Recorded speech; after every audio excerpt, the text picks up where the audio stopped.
خير الخلق كلهم محمد سيد الكونين والثقلين والفريقين من عرب ومن عجم هو الحبيب الذي ترجى شفاعته هو الحبيب. السلام علیکم ورحمۃ اللہ وبرکاتہ. الحمد للہ رب العالمین وصلی اللہ وسلم علی نبینا محمد وعلی آلہ وصحبہ اجمعین ومن تبعہ بإحسان الی یوم الدین، اما بعد. محترم ناظرین، بلوغ المرام جو حدیث کی بہت ہی مشہور کتاب ہے، اس کو لیے آپ کی خدمت میں حاضر ہیں. حدیث کی یہ کتاب روزمرہ زندگی میں پیش آنے والے مسائل اور ان کا حل پیش کرتی ہے. جب آپ حدیث رسول صلی اللہ علیہ وسلم پڑھیں گے تو آپ کو محسوس ہوگا گویا کہ رسول اکرم صلی اللہ علیہ وسلم کی مجلس میں ہم بیٹھے ہوئے ہیں اور آپ ہمیں یہ ارشادات سنا رہے ہیں. اور پھر اس حدیث کی کتاب میں زندگی میں پیش آنے والے مختلف قسم کے مسائل، ان کے بارے میں گفتگو کی گئی کہ ان کو حل کیسے کیا جاتا ہے، جس سے ہمیں سمجھنے میں آسانی ہوگی کہ اسلام ایک جامع دین ہے جس کے اندر عبادات، معاملات، اخلاقیات، تمام پہلوؤں پر گفتگو کی گئی. نبی کریم صلی اللہ علیہ وسلم نے اپنی امت کے لیے کوئی گوشہ تشنا نہیں رکھا، بلکہ اس شریعت کو کامل اور مکمل فرمایا. مگر بعض اوقات بڑا تعجب ہوتا ہے کہ بہت سارے مسلمان صرف چند چیزوں میں اسلام کو قبول کرتے ہیں اور باقی چیزیں، باقی مسائل وہ چاہتے ہیں کہ اپنی مرضی کے مطابق گزاریں. اس طرح کا اسلام اللہ تعالیٰ کو پسند نہیں ہے. اللہ تعالیٰ کو وہی اسلام پسند ہے جو آدمی پورے کا پورا اس میں داخل ہو اور ممکنہ حد تک اس پر عمل کرنے کی کوشش کرے. اس سے پہلے ہم نے بلوغ المرام کے مختلف ابواب کا تفصیلی ذکر کیا ترتیب کے ساتھ، اور ہر باب کا خلاصہ اور اس میں پائے جانے والے احکام ذکر کیے. پڑھیے، اس کو سمجھیے اور اس کے مطابق زندگی بسر کیجیے. اب ہمارے سامنے ایک اور جو نیا چیپٹر ہے، اس کا تعلق ہے بعض ایسے علاقے جو ویرانے ہو، جہاں کوئی آدمی رہتا نہ ہو یا وہ کسی کی ملکیت میں نہ ہو. تو کوئی آدمی اگر وہاں پر کھیتی باڑی وغیرہ شروع کر دے، کون اس کا مالک ہوگا اور اس کی ملکیت کس کے نام اور کب منتقل ہوگی. اس سلسلے میں جو ہمیں تعلیمات دی گئیں اس کا خلاصہ کچھ یوں ہے کہ زمین کی مختلف قسمیں ہیں. ایک کسی شخص کی ہے مقررہ اور اس کا مالک کوئی ہے، لینڈ لارڈ، اور دوسرا حکومت اس کی ذمہ دار ہے. اگر کوئی آدمی کی زمین ہو اور اس پر دوسرا شخص اس کی اجازت کے بغیر کوئی چیز بوتا ہے، کھیتی باڑی، باغ وغیرہ، تو اس سے اس کو کوئی حصہ نہیں ملے گا، اس لیے کہ اس نے بغیر اجازت دوسروں کی زمین پر یہ کام کیا. زیادہ سے زیادہ بطور ہمدردی کے اگر اس کی بیج وغیرہ بونے میں کچھ خرچ ہوا ہو تو وہ اس کو دے دیا جائے گا. لیکن اگر وہ ایسی جگہ ہے جس کی حکومت ذمہ دار ہے اور وہ بے آباد ہے، بنجر علاقہ ہے، تو ایسی صورت میں کوئی آدمی وہاں اگر محنت کرے گا تو شریعت کہتی ہے کہ وہ محنت کا پھل اسی کو ملنا چاہیے، کیونکہ اس نے وہاں محنت کی ہے. یہ عام طور پر ہوتا ہے، مختلف جگہوں پر اس کی ضرورت پیش آتی ہے. لیکن گڑبڑ اس وقت ہوتی ہے جب آپ ایک ایسی جگہ جس کے بارے میں بتایا گیا کہ یہ حکومت کی ہے اور یہاں ماسٹر پلاننگ کے تحت کوئی بلڈنگ بننے والی ہے، کوئی سڑک بننے والی ہے، کوئی اور کالج، مدرسہ یا اس طرح کا کوئی ادارہ بننے والا ہے، پھر اس پر جائیں آپ قبضہ کر لیں، یہ ناجائز ہوگا. اسی طرح سے اگر کوئی بغیر کسی اجازت کے اپنا گھر بنا لے، بلڈنگ بنا لے، جیسے کہ قبضہ گروپ، قبضہ مافیا، یہ بہت ساری اصطلاحات لوگوں میں رائج ہیں. آپ مختلف ممالک میں جائیے، خاص طور پر مشرقی ممالک میں یہ بہت زیادہ عام ہے کہ وہاں پر جس کی طاقت چل گئی یا جو رشوت میں زیادہ آگے ہے، وہ کئی چیزوں کو اپنے قبضے میں لے سکتا ہے. شرعی طور پر اس کی اجازت نہیں ہے، اس سے منع کیا گیا. مشرقی ممالک کے مقابلے میں عموماً ویسٹرن کنٹریز میں، مغربی ممالک میں اس کے امکانات بہت کم ہوتے ہیں کہ کوئی کسی کی جگہ پر قبضہ کر لے یا کوئی غلط طریقے سے اپنا کہیں پر گھر بنا لے، عموماً اس کی اجازت نہیں ہوتی. تو کم سے کم مشرقی ممالک کو ان ممالک کے ذریعے سے سبق بھی لینا چاہیے کہ وہاں یہ چیز کیوں مشکل ہے اور یہاں یہ چیز دن دہاڑے کیوں ہوتی ہے. ریلوے کی جگہ ہے، لوگ قبضہ کر لیے. اسٹیشن کی جگہ ہے، لوگ قبضہ کر لیے. ہوٹل بن گئی، وہاں پر بلڈنگ بن گئی. کون بنا رہا ہے اس کو؟ کیا حکومت دیکھ نہیں رہی اس کو؟ کیا وزراء اس کو دیکھتے نہیں ہیں؟ نقصان کس کا ہوگا؟ عوام کا نقصان ہوگا. یہ ہے کرپشن کے نقصانات، رشوت کے نقصانات، کہ انہیں بھی معلوم ہے کہ یہ قبضہ کرنے والے ہمارے افراد ہیں، لہذا چھوڑ دیا جائے ان کو. اسی طرح یہ بھی جانتے ہیں کہ اوپر جو لوگ ہیں وہ ہمارے ہی ہیں، اس لیے ہم جیسے چاہے کر لیں. لوگ کہتے ہیں زمین کس کی ہے؟ اللہ کی. بنانے والے کون ہیں؟ عبداللہ. پھر اجازت کی کیا ضرورت؟ ارض اللہ پر بنائے عبداللہ، پھر اجازت کس کی؟ جو چاہے کر لیں آپ، ہم دیکھ لیں گے. تو یہ جو ہے انداز، یہ درست نہیں ہے. یہ شرعی طور پر اس طرح کی اجازت نہیں ہے کہ آپ اس کے لیے پرابلمز کریٹ کریں لوگوں کو. دیکھیے نبی کریم صلی اللہ علیہ وسلم نے کیسی تعلیمات دیں کہ من عمر ارضا لیست لاحد فهو احق بها. کوئی ایسی جگہ آباد کرتا ہے جو کسی کی ملکیت میں نہیں ہے، گمنام جگہ، بنجر جگہ، پھر وہ اس کا حقدار بنتا ہے. اور وہ قضا بھی عمر فی خلافتی ہی، حضرت عمر رضی اللہ عنہ کے زمانے میں کچھ مقدمات ایسے پیش آئے تو اس کا کورٹ میں انہوں نے اسی طرح کا فیصلہ کیا اس دور میں آنے والے مقدمات کا، کہ اگر کسی کی ملکیت نہیں ہے اور آپ نے محنت کی اور آپ نے کوشش کی تو اس کے لیے آپ اس کا استحقاق رکھتے ہیں. من احیا ارضا میتتا فہی لہ. کوئی ایسی بنجر جگہ ہے جہاں کوئی پھل پھول پودا کچھ اگتا نہیں تھا، آپ نے محنت کی، کوشش کی اور وہاں پر ایک کھیت یا باغ کھل اٹھا، تو وہ باغ کا مالک کون ہوگا؟ یا اس کی جو آمدنی ہے اس سے فائدہ کس کو ملے گا؟ محنت کرنے والے کو ملے گا. اس لیے کہ نمبر ایک وہ کسی کی ملکیت نہیں، نمبر دو اس نے خود محنت کی اور وہ محنت کا اس کو پورا اس کا صلہ ملنا چاہیے. مگر یہ یا اس طرح کی اور چیزوں میں ایک شریعت کا اصول ہے، وہ ہم سب کے سامنے ہونا چاہیے. اور وہ اصول کیا ہے؟ لا ضرر ولا ضرار. نہ آپ نقصان پہنچائیے نہ نقصان اٹھائیے. اس کی اجازت نہیں ہے کہ آپ دوسروں کی زمین جا کر قبضہ کر لیں، یا یہ نہیں ہے جیسے بعض جگہوں پر یہ بنا دیا گیا کہ آپ کی اتنی ایکڑ سے زیادہ زمین ہے تو حکومت قبضے میں لے لے گی. یہ طریقہ نہیں ہے شریعت کا. شریعت ملکیت کی قائل ہے. کیا آپ اونر بن سکتے ہیں، آپ زمین خرید بھی سکتے ہیں، بیچ بھی سکتے ہیں. بعض نظریات جو ہیں وہ کہتے ہیں کہ آپ زمین خرید سکتے ہیں نہ بیچ سکتے ہیں. شریعت اس کو نہیں مانتی.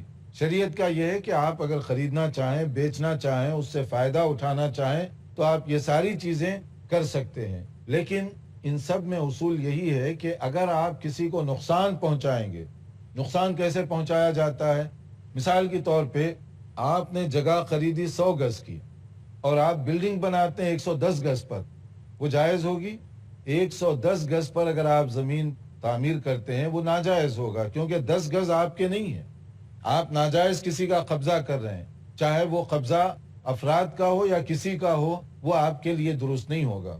اسی طرح سے بعض لوگ سڑک پر دیکھے ہوں گے تجاوزات، کچھ ایسے ہوتے ہیں کہ زمین چھوٹی ہوتی ہے، اب اس کو بڑی کرتے کرتے ایسے انداز سے بڑی کر دیتے ہیں کہ 2 کمرے جو ہے آگے آ جائیں، فٹ پاتھ کی جگہ ختم ہو گئی. اب چلنے پھرنے والے کیسے جائیں گے؟ وہاں سے گزرنے والے کیسے گزریں گے؟ سواریاں کیسی گزریں گی؟ یعنی آپ کے غلط تصرف کی وجہ سے کتنے لوگوں کو نقصان پہنچا. تو شریعت یہ پسند نہیں کرتی کہ آپ ایسی حرکت کریں جس کی وجہ سے لوگوں کو نقصان اٹھانا پڑے. اور اگر کوئی کسی وجہ سے کسی کو کچھ حصہ دینا چاہے حکومت، یعنی کسی کی کوئی خدمات کو دیکھ کر، جس کو ہم عام طور پہ کہتے ہیں جاگیر دینا. جاگیر اس معنی میں پہلے یہ ہوا کرتا تھا کہ اگر کسی نے کوئی خاص کام کیا، کارنامہ انجام دیا، تو عموماً اس کو انعام دینے کا، اس کو ریوارڈ دینے کے مختلف انداز تھے. ان مختلف انداز میں سے ایک یہ بھی ہوا کرتا تھا، حکومت جو اس کی اپنے قبضے میں زمینیں ہوتی ہیں اس میں سے کچھ حصہ اس کو دے دیا کرتی تھی، یہ بطور انعام کے. بعض اوقات یہ انعام مشروط بھی ہوتا، کنڈیشنل، کہ آپ جب تک یہ کام کرتے رہیں گے یہ باغ آپ کا ہے، یعنی حق الخدمت کے طور پر کہ آپ یہ کام کریں اور اس کے عوض میں آپ کے لیے یہ باغ دیا جا رہا ہے۔ اسی طرح سے بعض جو ہے کوئی شرط کے بغیر ویسے ہی جنرل بھی دیے گئے بعض لوگوں کو جاگیریں کہ آپ نے کوئی اچھا کام کیا، آپ کی خدمات کی ستائش کرتے ہوئے اتنا حصہ آپ کو دے دیا گیا کہ یہ اب آپ کا ہے، آپ اس کے مالک ہیں اور پھر آپ کے بعد آپ کے وارثین کا وہ بن جائے گا۔ یہ دونوں طرح سے شرعی طور پر بھی درست ہے۔ اگر حکومت اپنی زمین، اپنا حصہ کسی آدمی کو اس کی اچھی خدمات کی بنیاد پر کوئی چیز دینا چاہتی ہے دے سکتی ہے، مشروط دینا چاہتی ہے کنڈیشنل کہ آپ جب تک کام کریں گے یا فلاں جگہ کی تعمیر و ترقی میں حصہ لیتے رہیں گے وہ آپ کا ہوگا۔ یہ دونوں طرح سے چیزیں دی جا سکتی ہیں بشرطے کہ وہ جو خدمت لینا چاہتے ہیں وہ خدمت بھی شرعی طور پر درست ہو۔ دیکھتے رہیے پروگرام، وقت ہوا ہے ایک مختصر بریک کا، اس کے بعد حاضر ہوں گے۔ محمد سید الکونین والثقلین۔ ناظرین، وقفے سے پہلے ہم بتا رہے تھے کہ زمین کی آباد کاری کی جو مختلف شرعی صورتیں ہیں ان میں سے ایک یہ ہے کہ اگر حکومت یا حکمران کسی کو اس کی اچھی خدمات کے عوض میں کوئی زمین دینا چاہے، کوئی حصہ، تو وہ دے سکتا ہے، شرعی طور پر اس کی اجازت ہے۔ اور اگر کوئی مشروط طور پر دینا چاہے کہ مثلا یہ فلاں جگہ اسکول ہے، جب تک آپ اس کی خدمت کرتے رہیں گے آپ کے لیے یہ باغ یا کھیت دیا جا رہا ہے، تو اس طرح بھی دیا جا سکتا ہے، لیکن وہ جب تک اس کی خدمات رہیں گی وہ اس سے فائدہ اٹھاتا رہے گا۔ خدمات جب ختم ہو گئی تو وہ واپس کرنا ہوگا اس کو۔ جیسے اب اس کا دیکھیے نبی کریم صلی اللہ علیہ وسلم نے بھی ایسے کیا۔ ان نبی صلی اللہ علیہ وسلم اقطاع ارضا بحضرموت، ایک صحابی تھے، ان کو نبی کریم صلی اللہ علیہ وسلم نے حضرموت ایک جگہ ہے یمن کی، تو وہاں پر آپ نے ایک پلاٹ دیا تھا، ایک جگہ دی تھی تاکہ وہ اس کا فائدہ اٹھا سکیں۔ تو یہ سنت سے بھی ثابت ہے، ضرورت پر دیا جا سکتا ہے، اور عام طور پر یہاں پر بھی اس کا رواج رہا ہے، اور پہلے عام طور پر زیادہ دیا جاتا تھا، اب شاید شارٹیج ہے زمین کا یا جگہ کا تو اس لیے اس پر عمل کم کیا جاتا ہے، لیکن بعض لوگ اس کو غلط استعمال کرتے ہیں، وہ ہے رشوت کے طور پر دینا۔ رشوت کے طور پر حکومت کو، وزیر کو یا کسی کو یہ حق نہیں پہنچتا کہ دوسروں کو وہ جگہ دے بطور رشوت، ویسے ہی غلط ہے۔ اگر کوئی جگہ کسی کو دی جائے اور بھی زیادہ غلط ہوگی، کیونکہ یہ آپ کا تصرف غلط ہے۔ آپ جو ہے امین ہے، حکومت امین ہوتی ہے، مالک نہیں ہوتی، تو امانت داری کا خیال کرنا یہ ان کے لیے ضروری ہے، ورنہ یہ جو ہے ایک ظلم کی بات ہوگی۔ تو یہ آباد کاری کے بارے میں چونکہ بہت ہی یہ اہم نقطہ ہے، اور زمانے قدیم میں ہندوستان میں، پاکستان میں اس کا بڑا رواج رہا ہے۔ آزادی سے پہلے یہاں پر کثرت کے ساتھ ایسے علاقے ہیں، ایسی جگہیں ہیں جو کسی کو مشروط دی گئی اور کسی کو بطور انعام کے مستقل دے دی گئیں۔ تو اس لیے ایک اہم سبجیکٹ ہے، اس کے رولز کو معلوم کرنا ضروری ہے۔ یہاں ہم تھوڑی دیر کے لیے وقفہ کریں گے تاکہ اگر آپ کا کوئی سوال ہو تو پہلے اس کا حل کر لیا جائے، پھر اس کے بعد ہم آگے چلتے ہیں۔ السلام علیکم۔ وعلیکم السلام۔ سرکاری آدمی کوئی اگر کسی کو زمین جو دے گا وہ بطور ملکیت دے گا یا عاریتن دے گا؟ دونوں طرح سے اس کو دیا جا سکتا ہے، بطور ملکیت بھی اور عاریتن بھی۔ بطور ملکیت کے اگر دینا چاہے تو پھر اس کے وہ وارثین وغیرہ بنیں گے، اور اگر بطور ملکیت کے وہ نہیں مشروط دے گا تو مشروط کنڈیشنل۔ عاریتن کا مطلب یہی ہوگا کہ کوئی کام اس سے آپ لینا چاہتے ہیں تو مشروط دیں۔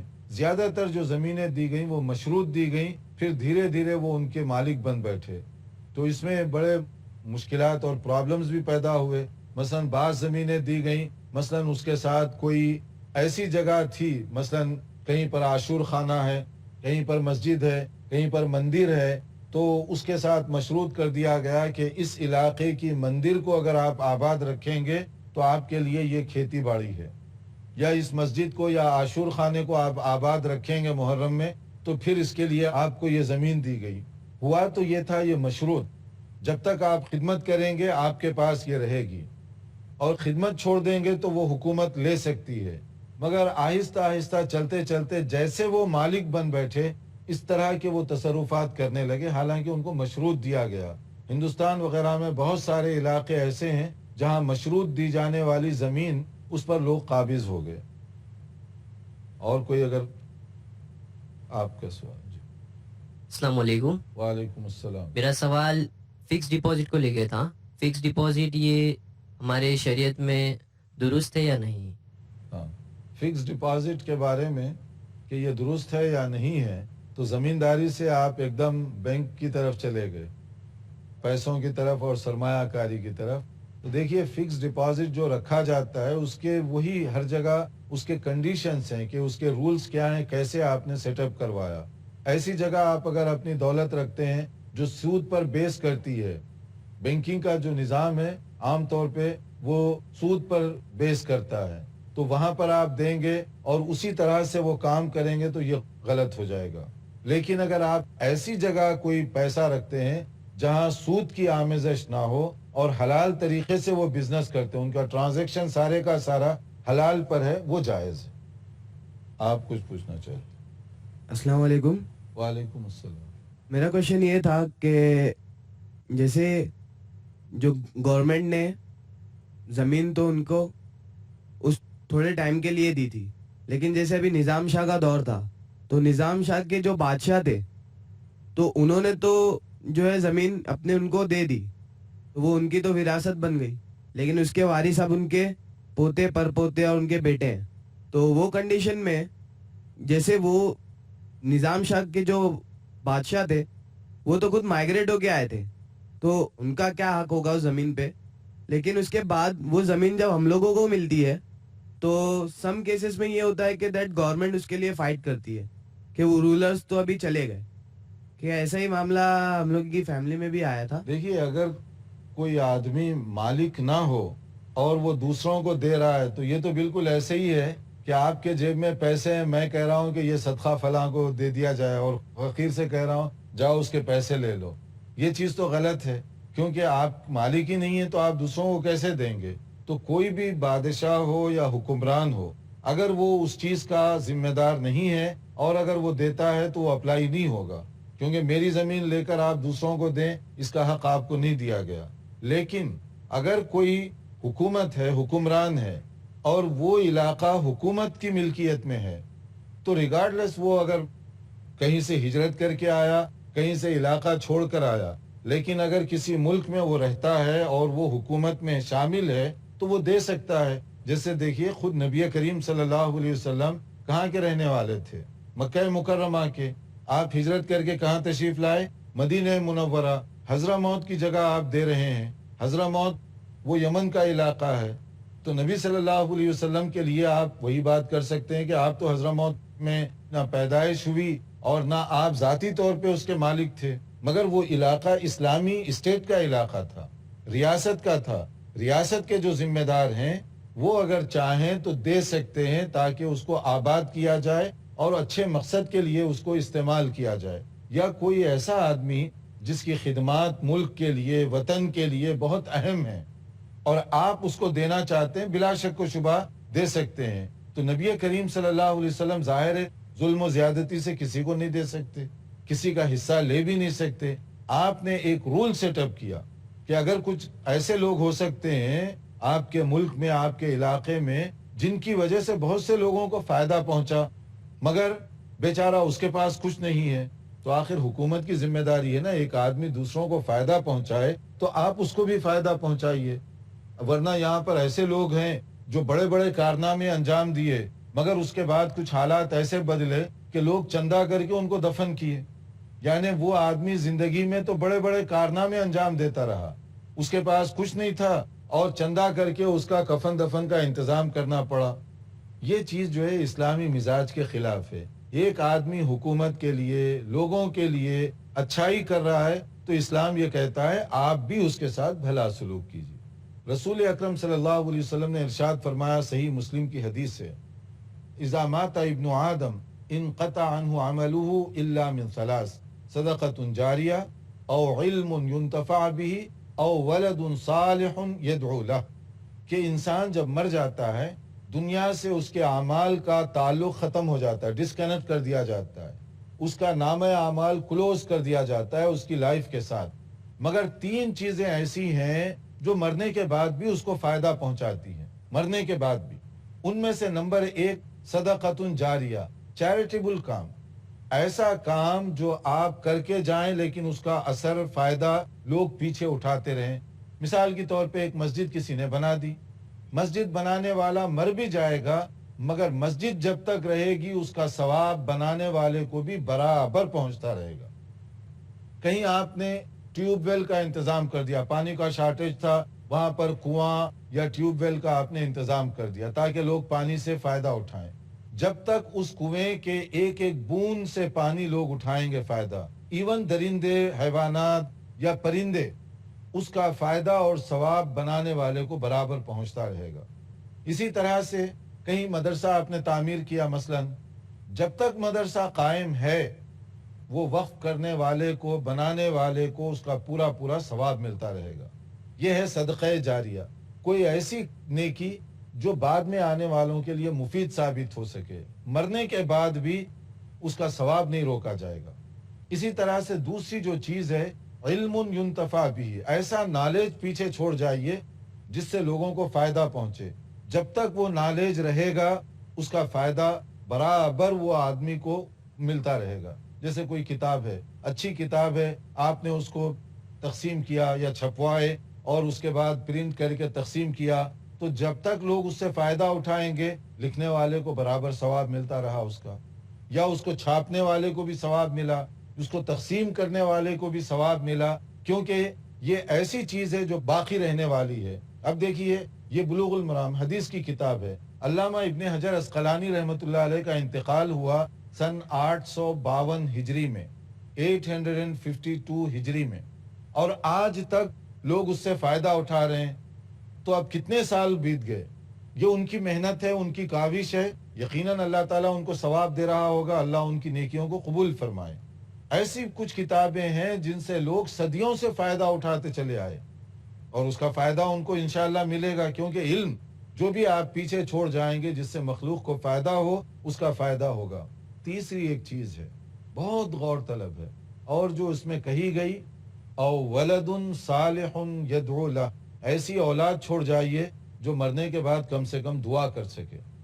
اگر اولاد دعا کر رہی ہے تو والدین کے لیے مرنے کے بعد بھی اس کا فائدہ ملے گا. لیکن اگر ایسی اولاد ہو جنہیں معلوم ہو کہ دعا کیسے کی جاتی ہے، ورنہ ہم نے ایسے بہت سے جنازے دیکھے ہیں جس میں بیٹے پیچھے ٹھہرے ہوئے ہوتے ہیں جنازے کے، ان کو معلوم نہیں ہوتا ابا جان کا یہ جنازہ ہے، نماز جنازہ کیسے پڑھنا چاہیے. جو اولاد اپنے باپ کی لاش کو سامنے دیکھ کر ان کے لیے دعا نہ کر سکتی ہو، دفن کرنے کے بعد کیا کرے گی. تو ایسی اولاد جو کم سے کم دعا کر سکتی ہو، یہ صدقہ جاریہ ہے. یہ اور اس طرح کی بہت ساری باتیں ہیں جو انشاءاللہ تعالی ہم آئندہ لیکچر میں کور کرنے کی کوشش کریں گے، چونکہ ہمارا وقت یہاں پر پورا ہو رہا ہے. دیکھتے رہیے ہمارا پروگرام.